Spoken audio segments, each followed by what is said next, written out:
Hey, welcome to my channel. I bet you clicked on this video because you wanted to hear about my experience going to see Darren Gray at the Regent Theater on their This Way to Self-Destruction Tour 2019-2020 North America / Europe. I had a really good time. I still have on my wrist thingies, you know, this one's for getting inside and then this one will come later in the story for me telling you all about it, basically. So I have some notes on my phone. The majority of the footage that I have from the concert was taken on my phone, which is a old Samsung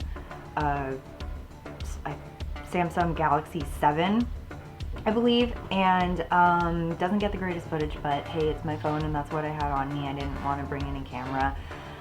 Yeah, but one of my friends, once again, went to the show and she was able to take photos. I will put her Instagram right here, and she's taken some really good photos during this show, and she's put them up on her Instagram. If you want to go check her out, give her a follow. She's a good photographer. And I think another one of my viewers, the guy who did the amazing Darren Gray line, is also a photographer, or he had a photographer pass for this show at the Regent, possibly.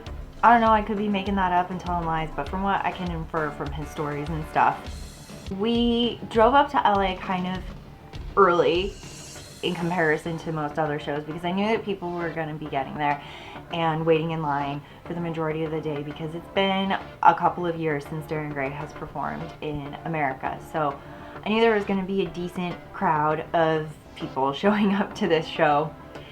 And I actually reconnected with a YouTuber named Guy Lee, and he has a YouTube channel. I will do one of those card insert things either up here or over here. I don't know exactly where they show up.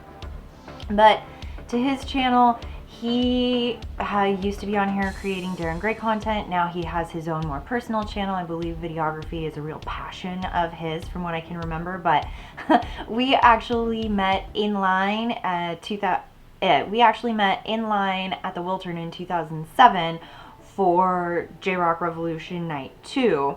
That's how I met him, and then we were able to reconnect later on when we were waiting in line for this Darren Gray show. Old friends! Yeah. Both on YouTube! What the fuck? I had a few people reach out to me saying that they wanted to meet up at the show. And one of those people, I don't know your real name, RJ maybe, but Mr. Itoshiki. We met up in line. He was actually in front of Guy and our party. Then we've got Mr. Dubious, who was behind us with his friends. And I feel like actually they looked familiar. And I think maybe I have seen them around from shows in the past or whatever. But it was nice to have our little group in line while we were waiting to get in.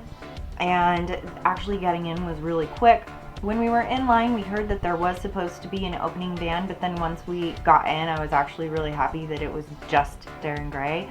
Only Darren Gray performed. There was no other warm-up opening band for us to have to get through. And I mean, like, it's hard being a warm-up band or an opening band. It really is. But I think for fans, like, I'll never forget this story. It's for this other band, Health, that I really like. They opened for 9 Inch Nails, and that was like one of their worst times that they had being an opening band because all the 9 Inch Nails fans would just be like, get on the stage! And I think that through no fault of our own, since having to wait a really long time to see Darren Gray out here in North America, that sometimes we can be like that because we've just had to wait so long. It was really cool. It was just Darren Gray. And we showed up and everything was already set up, and you could see that they had 2 of their own sound booth guys, kind of like the 2 dudes from Scott Pilgrim vs. the World, the like dueling techno twins. They were on either sides of the stage, and then Darren Gray was performing in the middle of them, and this sounded awesome. Right off the bat, I was really happy when they started performing to see that they literally brought everything from Japan with them. I feel like, including some of their own sound guys and roadies and photographers, and I think that might be it of everything that I saw that I was like, wow, this is like the Insulated World live DVD that I saw. But let's go ahead and get into the set list. So I met up with some friends at the show. Once I was inside, I met up with my friend who was a photographer there, and she heard that so the Regent is just all like, it's called festival seating, which is a joke because there is no seating in festival seating. You just are standing. It's just freestanding on like this kind of sloping stage. I think it actually used to be an adult movie theater, that theater. But anyways, I digress. There is a upper story to it, like a little balcony, and we were looking up there, and that's where my friend came from. And I was like, hey, I thought that was just for VIP, like, can we actually go up there? And she's like, yeah, there's tables up there, but we would have to pay for it. Are you interested in going in on a table together? And I was like, yes, that would be really cool. So instead of getting VIP tickets, I got a VIP couch with my friends and a pretty good vantage point of the whole show. I mean, I'm getting old, so I just kind of ended up steering clear of the pit. I didn't see the pit breaking out as much as it used to. Like, I remember when I saw them at the Avalon when they had just released Marrow of the Bone, this literally like waved because people were just moshing so hard and the crowd couldn't handle it. People just started toppling over each other. I actually, for the first time in going to Darren Gray concerts, was on Dai's side as opposed to Toshia and Koru's side. I normally am over on their side, but you know, when your friends ask you if you want to go in on a table upstairs, you say yes, regardless of what side of the band it's on, because any spot's a good spot, really. But so the set list that they played, they started off with Zetsuentai, and then from Zetsuentai they went to Ningen on Kaworu.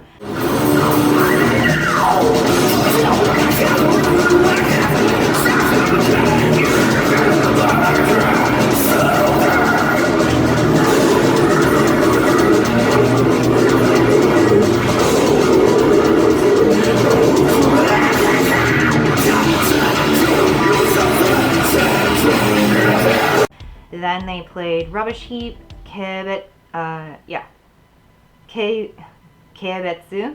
Devote My Life, Celebrate Empty House, Aka, Merciless Cult.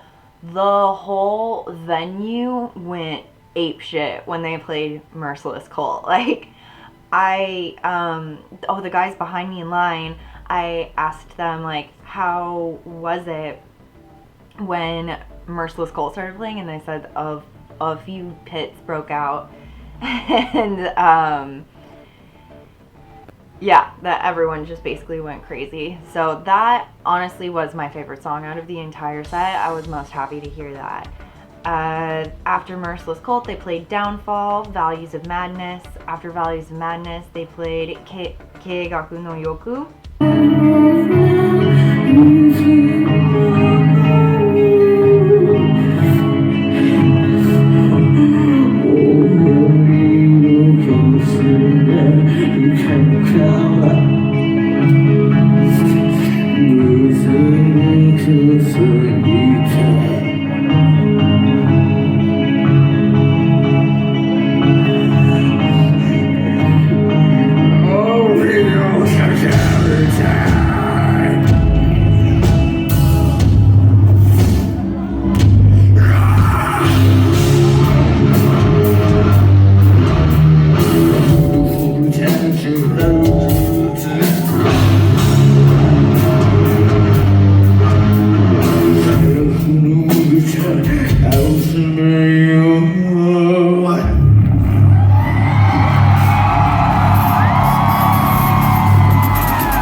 my favorite song, and if you watch the reaction that I did to it earlier on this channel, I said that I didn't really personally prefer that song as a earlier in the set song, and I was so happy to have it be the 12th song that they played because that energy level was already up there. That song really just shines to me when they perform it live because you can actually see Kyo going ham, you can see Toshiya just backing him up with those vocals, and it's a really nice, it's just a great song. It's my favorite song off of the album.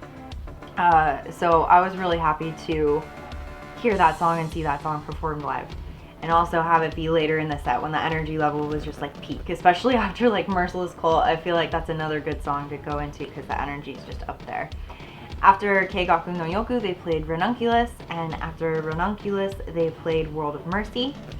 Then they said bye-bye for a bit and teased the crowd, made us cheer so that they would come out for an encore, which they did. And for their encore, they played 3 songs.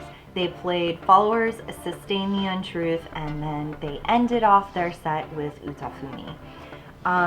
I know that some people probably were disappointed with this set list since it basically was like a tour for the Insulated World album, which makes sense to me, and I like that album, so even though I was expecting to hear more things off of Marrow of a Bone, basically I just really wanted to hear what is it? I really just wanted to hear Repetition of Hatred again. I did. I don't, that's so selfish, but since it was one of the extra redo songs that they did for the deluxe version of the Insulated World, I was kind of holding out hope for either hearing Repetition of Hatred or Wake. But alas, we didn't get that. We did get Merciless Cult, which is still very cool and was really awesome.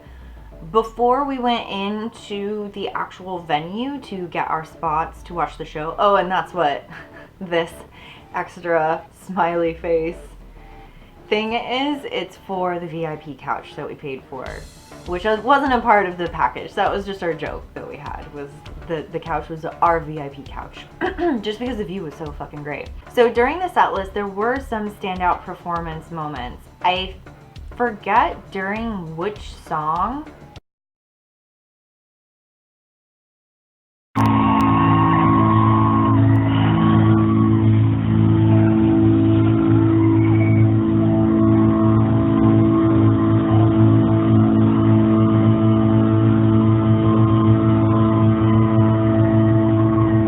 Kyo decided to have a snack on his wrist, and it was unclear from my vantage point if he actually was breaking skin and doing self-harm again or not, but either way, he was on the top of his game. His voice was so clear, he was so fresh, he just performed his little heart out. There's really, like, of course he does his little dance moves, Kyo-isms that he's always done and we all love to watch him do, but I find that as he continues to mature, as does his performance, and that he uses his body so much more.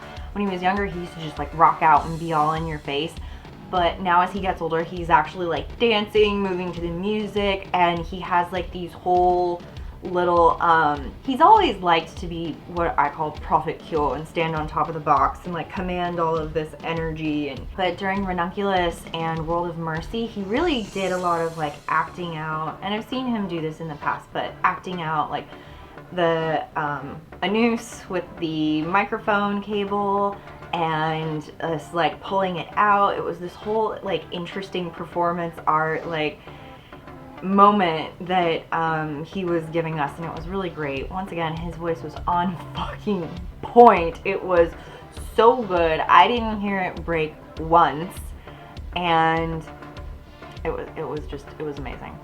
I was so happy.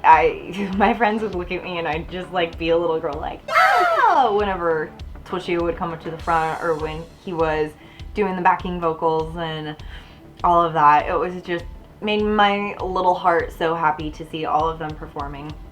And they did have a merch booth. I think I got some footage of the merch booth. Yeah, So that was the merch booth, and I decided to go with it was really funny. We were standing in line, and we waited in line for that, and I'm like, oh man, I don't know what I want, because I saw what I thought was like a long sleeved shirt, and it ended up being a hoodie, and I was like, oh god, that's a hoodie. I don't really need another hoodie, but I do want a shirt, but do I bail on the line? I don't know. I was thinking about it, and my boyfriend was just like, do you want a shirt? Do you want a shirt? You want a shirt? What shirt do you want? So he just kind of pushed me along, and I'm like, I think I want the black one, and then no, I want the white one. I decided to go with the white one because it has like a different design, and I have a ton of black Darren Gray shirts, so why do I need another one to add to that pile? So the tour shirt that I got,